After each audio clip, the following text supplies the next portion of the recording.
What is this? Why am I here? What's going on? Christmas? Nobody likes Christmas. I'm liking there's no Christmas decorations here. What? A story? You want me to read you a story? Fine. What is this? How does this work? How the Grinch Stole Christmas? What is this?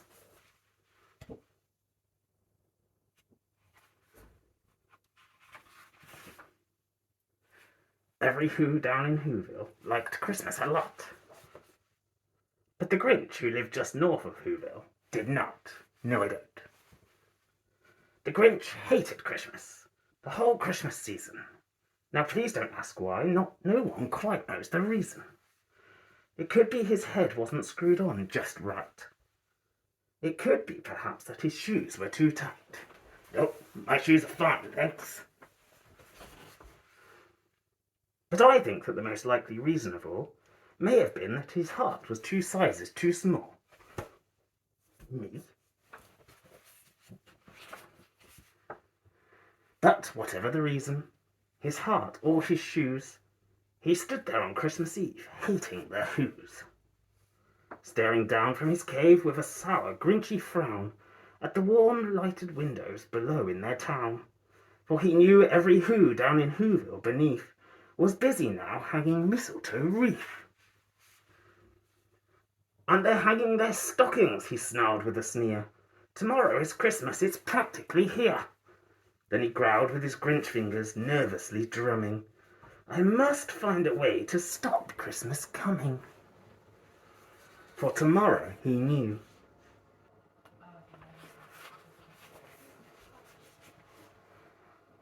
All the Who girls and boys would wake bright and early. They'd rush for their toys.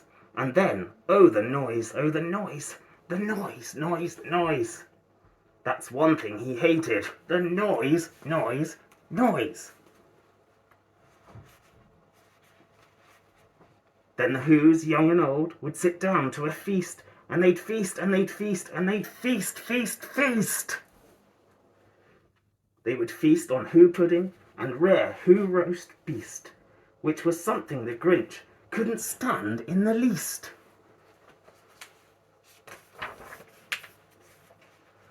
And then they'd do something he liked least of all. Every Who down in Whoville, the tall and the small, would stand close together with Christmas bells ringing. They'd stand hand in hand, and the Whos would start singing. They'd sing, and they'd sing, and they'd sing, sing, sing, sing. The more the Grinch thought, I must stop this whole thing. Why, for 53 years I've put up with it now. I must stop this Christmas from coming. But how?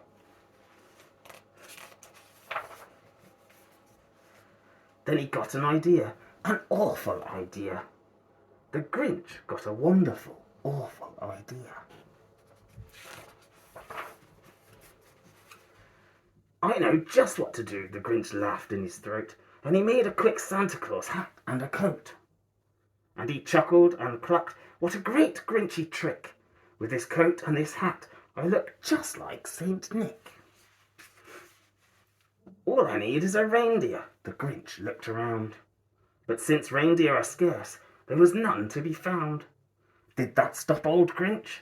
No, the Grinch simply said, if I can't find a reindeer, I'll make one instead. So he called his dog Max, and then he took some red thread, and he tied a big horn on the top of his head.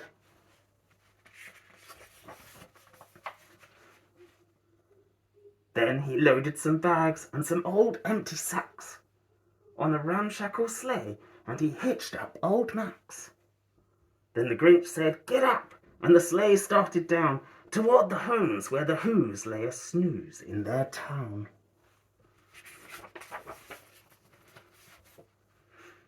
All their windows were dark, quiet snow filled the air. All the Whos were all dreaming sweet dreams without care. This is stop number 1, the old Grinchy Claus hissed, and he climbed to the roof, empty bags in his fist.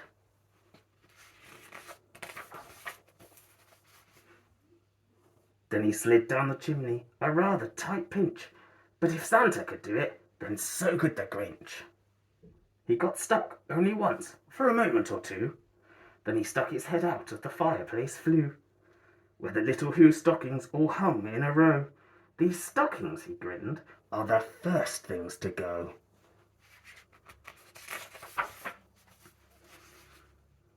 Then he slithered and slunk, with a smile most unpleasant, round the whole room, and he took every present.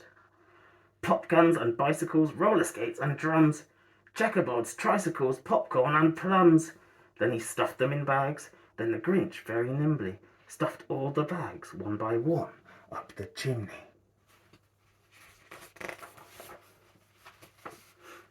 Then he slunk to the icebox. He took the Who's feast. He took the Who pudding. He took the roast beast.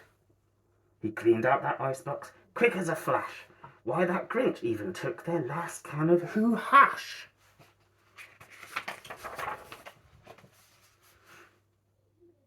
Then he stuffed all the food up the chimney with glee. And now, grinned the Grinch, I will stuff up the tree.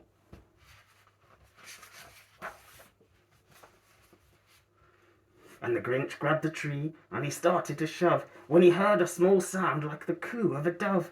He turned around fast, and he saw a small Who, little Cindy Lou, who was not more than 2. The Grinch had been caught by this tiny Who daughter, who'd got out of bed for a cup of cold water. She stared at the Grinch and said, Santa Claus, why are you taking our Christmas tree? Why?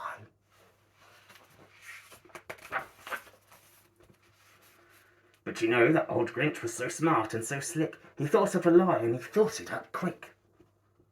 Why, my sweet little tot, the fake Santa Claus lied, there's a light on this tree that won't light on one side. So I'm taking it home to my workshop, my dear. I'll fix it up there, then I'll bring it back here. And his fib fooled the child, then he patted her head, and he got her a drink, and he sent her to bed.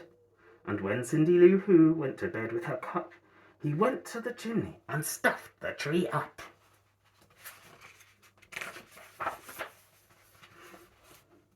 Then the last thing he took was the log for their fire.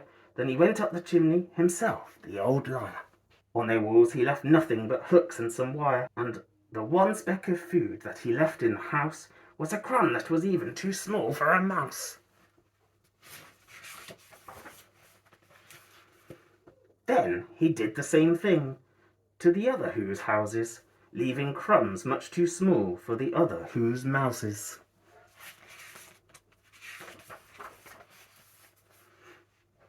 It was 15:15 dawn, all the Who's still in bed, all the Who's still a snooze, when he packed up his sled.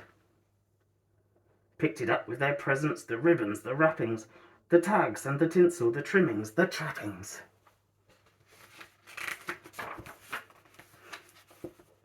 3,000 feet up the side of Camp Crumpet, he rode with his load to the tip-top to dump it.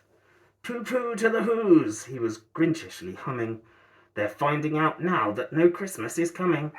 They're just waking up, I know just what they'll do. Their mouths will hang open a minute or two. Then the Who's down in Whoville will all cry boo-hoo.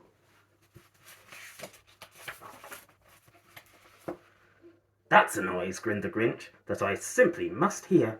So he paused, and the Grinch put a hand to his ear.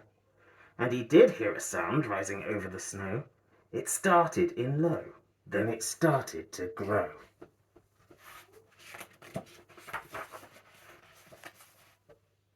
But the sound wasn't sad.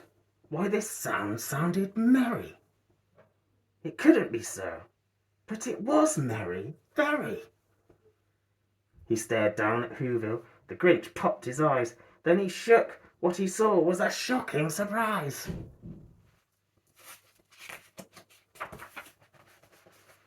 Every Who down in Whoville, the tall and the small, was singing without any presents at all.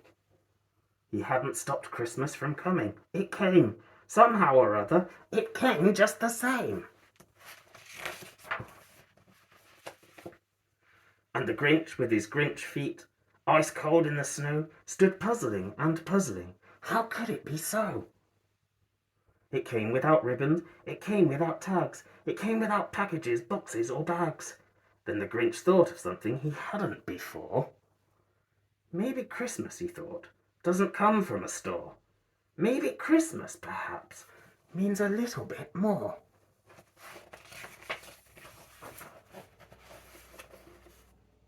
And what happened then? Well, in Whoville they say that the Grinch's small heart grew 3 sizes that day. And the minute his heart didn't feel quite so tight, he whizzed with his load through the bright morning light, and he brought back the toys and the food for the feast. And he himself, the Grinch, carved the roast beast. Yes, well, I guess Christmas isn't so bad after all. Merry Christmas. Yeah.